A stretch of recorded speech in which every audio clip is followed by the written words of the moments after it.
Good morning.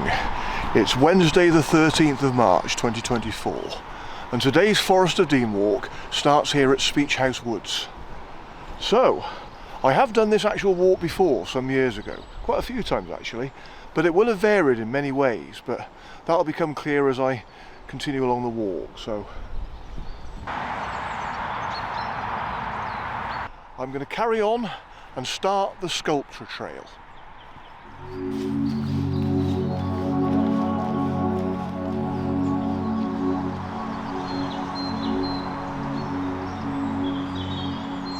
So I've arrived at the first of many sculptures on this trail, hence it being called the Sculpture Trail. Now, some sculptures will be here from my previous visit, others won't be, so this is a new one since I last came. Excellent.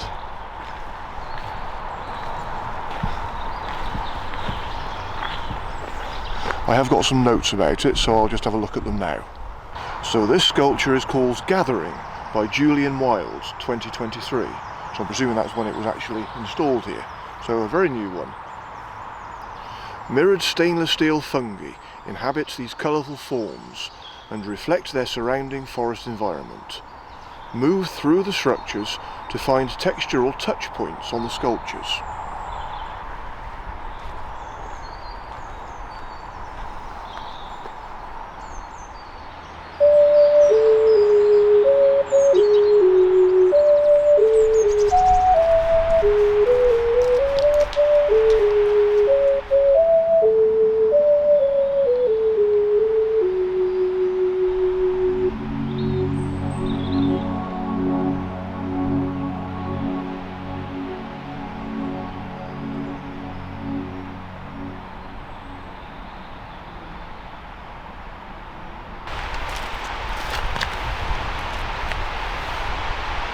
This is called Meander from Christina Wiese 2023.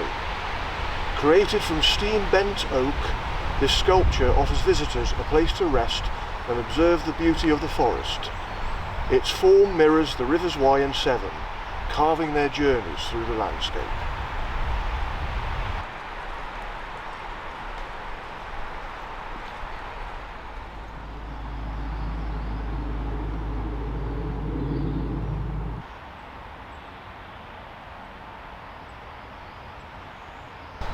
I remember this one too.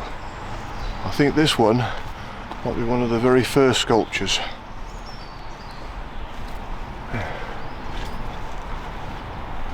Okay, let's have a look.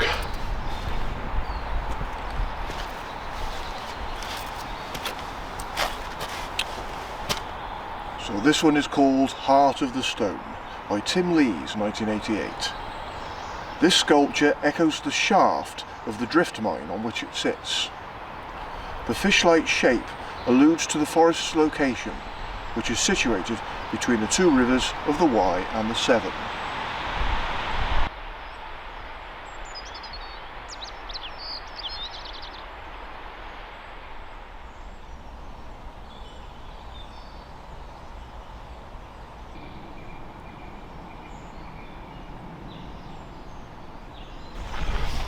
This one is called Yassassin or Yassassin, Pomona Zipsa 2016.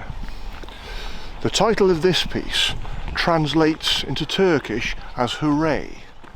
Move through and around this playful and interactive sculpture to view the forest from different perspectives.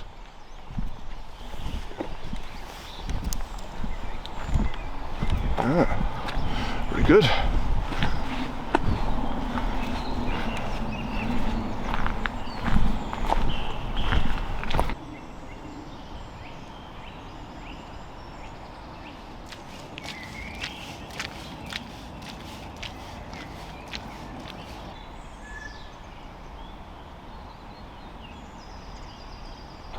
So this is called Soil Unsoiled by Katie Guy and Zakia Mackenzie 2021. A charred monolith etched with a poem that contemplates lived experience of racial inequality in the Forest of Dean. I am compelled to wake this ground, to rake the dust and drum a sound, to speak of the living that cannot be refused, to pay respect, earn my due. They do not hear until we wail for the dead. Still we mark the forest, earth stained in red, as our barefoot place this blackened space, without all imprint upon its face. Fault it not, it gives all that it can, it endures, but home's the worst of man. Tramping dreams and scrambling serenity. This is the forest, it is here, for many. This is the land, a thing of need. We watch, it hoarded, a thing of greed. Still, this is our place of rest and toil. We mark the forest, we dream it, unsoiled.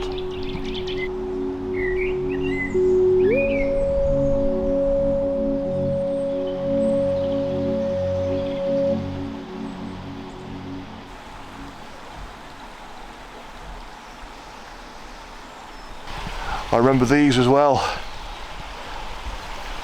Fire and Water Boats by David Nash, 1986. These charred boats resemble canoes carved by hand from a single piece of wood. The waterway in which they sit was previously used to drain the mines underneath the forest.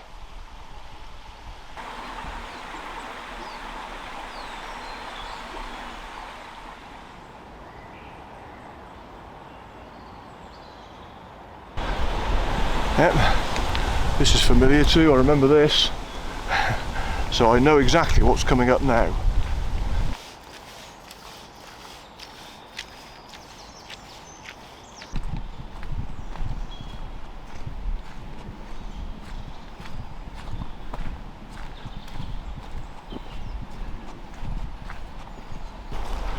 Iron Road.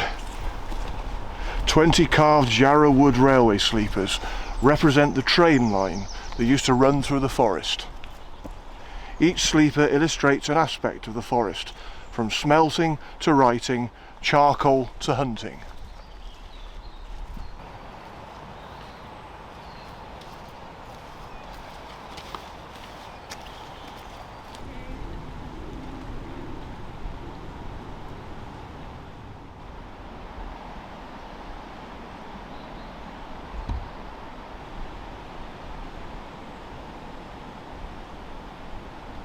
This one was harder to spot, but luckily there was a clue with a sign on the post here.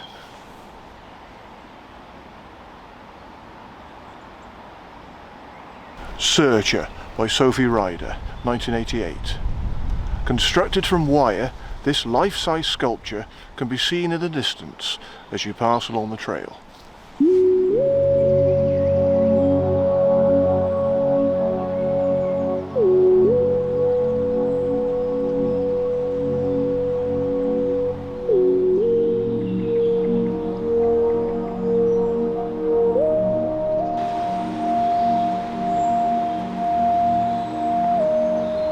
Well, I have to admit I'm not too sure about this one. This one's called In Situ, but it doesn't match what it's got on the photo, on their trail guide. Oh well, I'm guessing this must be it here anyway. In Situ, Erica Tan 2003, Bamboo, which I think is what that is there, both real and recreated, finds an unlikely home in this English forest environment. Mounds, hollows and circles traced in the earth link back to the industrial past of the area.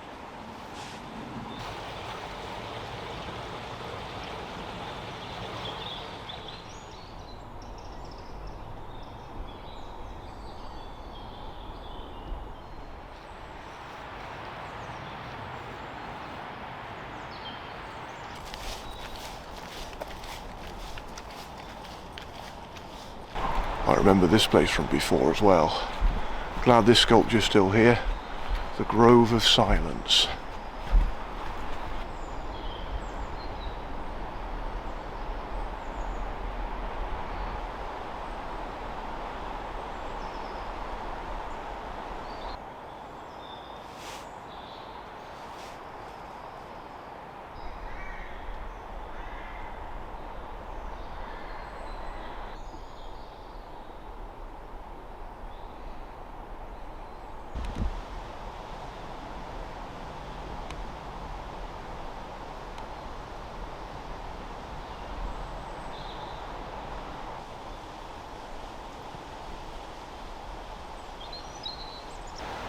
silence.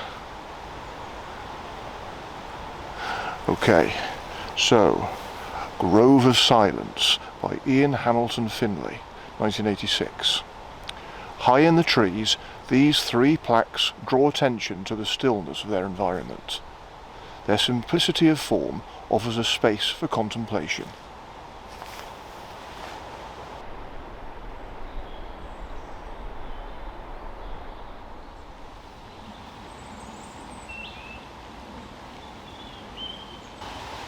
Cone and Vessel by Peter Randall Page, 1988.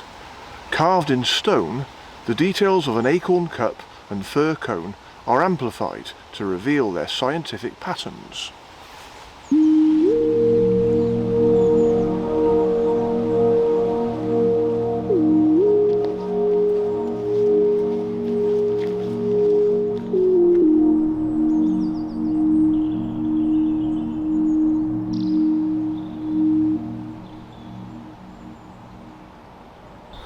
It's a very unusual one. So this is Hill 33 by David Cotterill, 2010. Built from an industrial engineering material and filled with local coal spoil, this sculpture questions the landscape and power. It is slowly collapsing and being taken over by nature.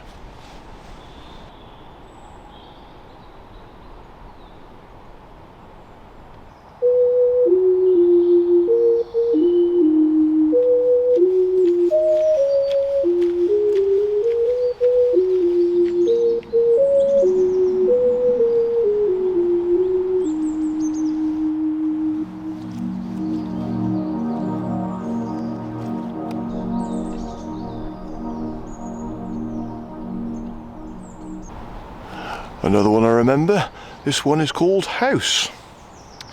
This is by Miles Davis, 1988. Reminiscent of the mine shafts that probe deep into the forest below, this house also alludes to the forest being a home to many. Yeah, I like that.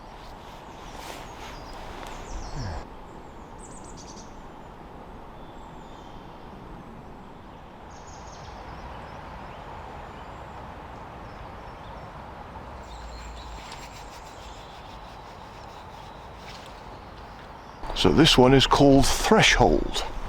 Threshold by Natasha Rosling, 2019. Wow. So this crevice formation reveals a patchwork of subterranean rock faces cast from Clearwell Cave's iron ore mine, recalling a history of labour through the marks left by miners in the rock. Wow.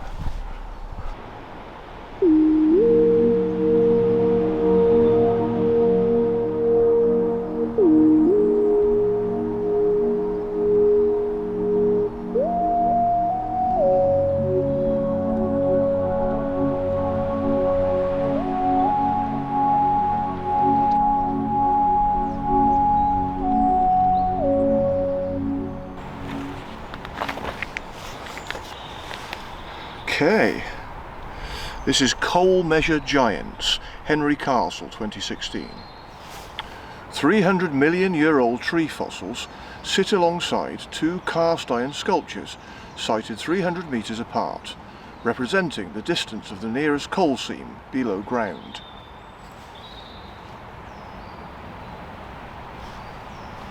Alright, so the other part of the sculpture is 300 metres that way.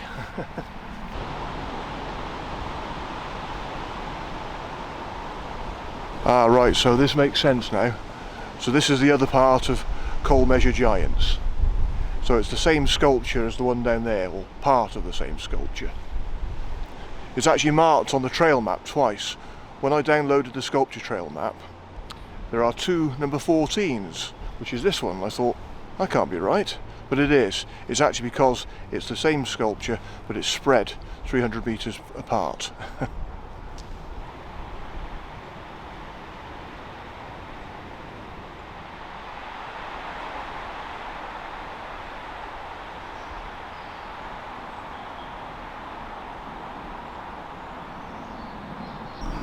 This is Echo by Annie Cottrell, 2008.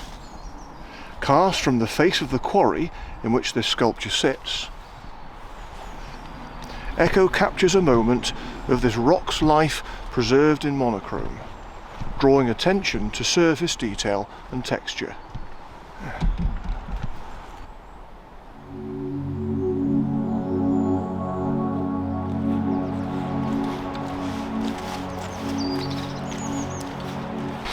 Well, there are only 2 more sculptures to see, but before I reach them, I'm just going to take a little detour.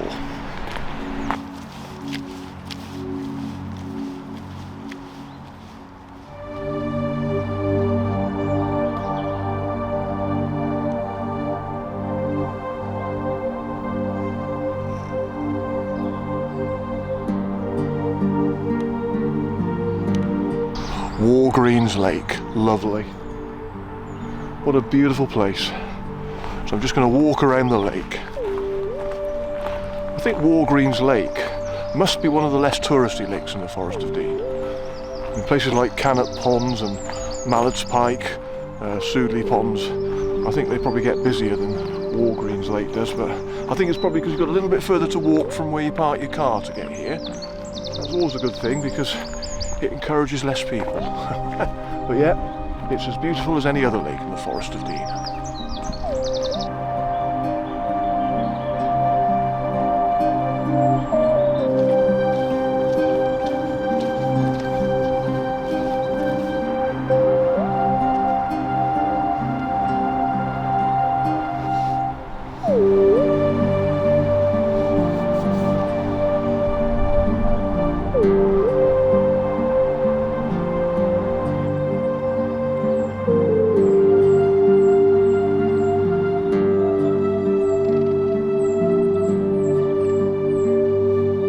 Welcome to Woorgreens, an oasis for wildlife created by the Forestry Commission and jointly managed with Gloucestershire Wildlife Trust in the heart of the Forest of Dean.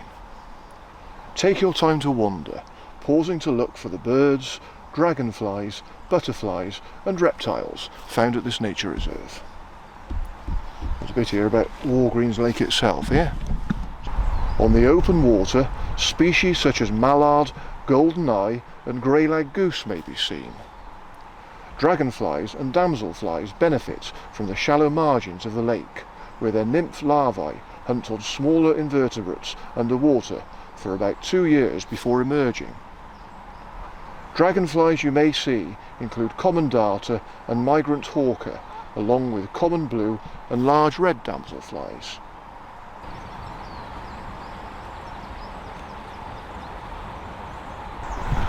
I really enjoyed my little walk around Woorgreens Lake. That was a lovely little detour. Very much worthwhile doing. My boots are filthy though, absolutely caked in mud. Well, it's not surprising, we've had so much rain over the last few months or so. So yeah, there's a lot of mud been churned up, and the path around this lake is really muddy. However, I sort of had a little paddle in the stream and cleaned some of the mud off my boots, so it's not too bad. It's all part of the fun of walking, isn't it? Okay, I'll get back to the sculpture trail now then, and just see the final 2 sculptures.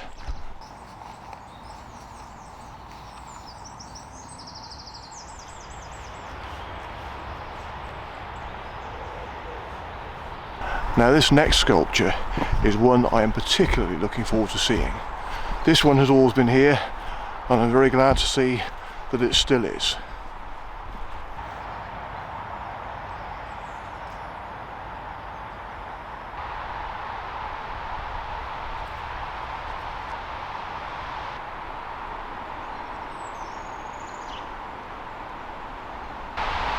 So this is Cathedral by Kevin Atherton, 1986. An avenue of trees creates a sense of a cathedral's aisle and the experience of awe that such impressive architecture evokes. That really is impressive. That's an understatement. This is easily my favourite of all the sculptures on the sculpture trail.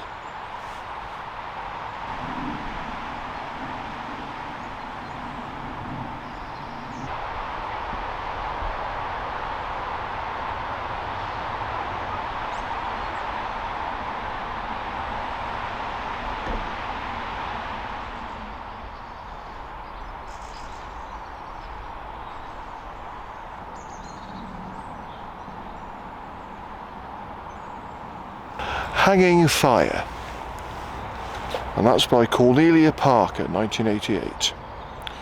Locally smelt iron ore has been formed into rings of flames high up in the trees. A poetic work that implies the crowning of the trees in this once royal forest.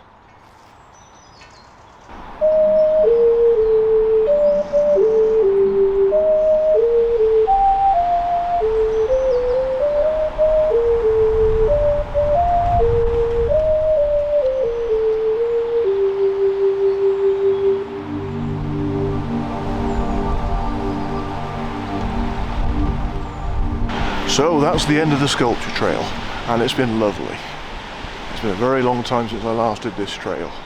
But it's been nice to come back today because some of the ones I remember are still here, and there are new ones too, so it's great. Now, if you download the sculpture trail map, the route suggests that you start at Beechenhurst, but it doesn't matter. I mean, if I was to carry on the trail now, I'd end up at Gathering, which was the first one that I came across this morning. But if you're following the trail map, that'll be your last one. But to say, it doesn't matter. The reason I started where I started is because it's free parking. I'm all for free parking. Anyway, it's been a lovely day, so I'm going to sit in the car now, have a bit of a rest, and make my way back to my Premier Inn.